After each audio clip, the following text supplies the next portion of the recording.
சோழ நாட்டில் ஒரு நாள் கடலில் இருந்து ஒரு விசித்திரமான பெட்டி கரை ஒதுங்குது. ஆனா இது சாதாரணம் இல்ல. ஃபியூச்சர்ல ஒரு ரகசிய ஆய்வகத்தில் ஒரு டைம் டிராவல் போர்ட்டல் திறக்கப்படுகிறது. இந்த கேம் பாஸ்டுக்கு போனால் என்ன ஆகும்? யாரோ ஒரு சயின்டிஸ்ட் அந்த PS5 பாக்ஸை போர்ட்டல்ல போடுறாங்க. அடுத்த நிமிஷம் அது நேரா சோழ நாட்டு கடலில் விடுது. மீனவர்கள் அதை பார்த்துட்டு இது தேவனோட அருள் தானோ இல்ல பிசாசோட விளையாட்டோ அன்னு குழம்புறாங்க. அந்த பெட்டி நேரா கொண்டு போகப்படுகிறது மகா அரசன் ராஜராஜ சோழர் முதல் அவர்களிடம். டே 1 அரசவையில் அந்த பெட்டி திறக்கப்படுகிறது. யாருக்கும் புரியல. ஒரு சிறிய பட்டன் அழுத்தப்படுது.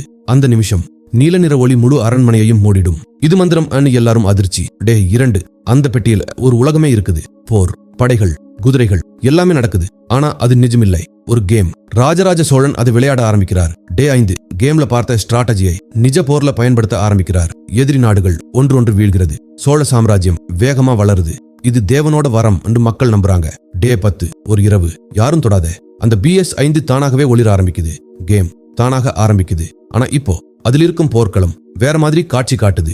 தோல்வி, குழப்பம், தவறான முடிவுகள், ஒரு வார்னிங் மாதிரி. நெக்ஸ்ட் டே நிஜ உலகத்துல கேம்ல பார்த்த மாதிரி ஒரு போர் ஆரம்பிக்குது. ஆனா இந்த தடவை ராஜராஜ சோழன் நிதானமா யோசிக்கிறார்.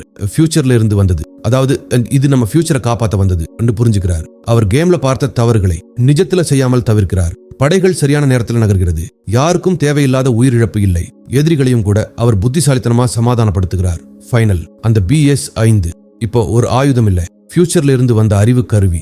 சோழ நாட்டில் முதல் போர் பயிற்சி மையம் தொடங்கப்படுகிறது. படை வீரர்கள் முதல்ல கேம்ல பயிற்சி, அப்புறம்தான் நிஜ போர்க்களம். சோழ சாம்ராஜ்யம் போரால இல்ல அறிவால வளர ஆரம்பிக்குது. ராஜராஜ சோழன் சிரிச்சு சொல்றார், நம்ம ஃபியூச்சரை மாத்திர சக்தி நம்ம கையிலேயே இருக்கு.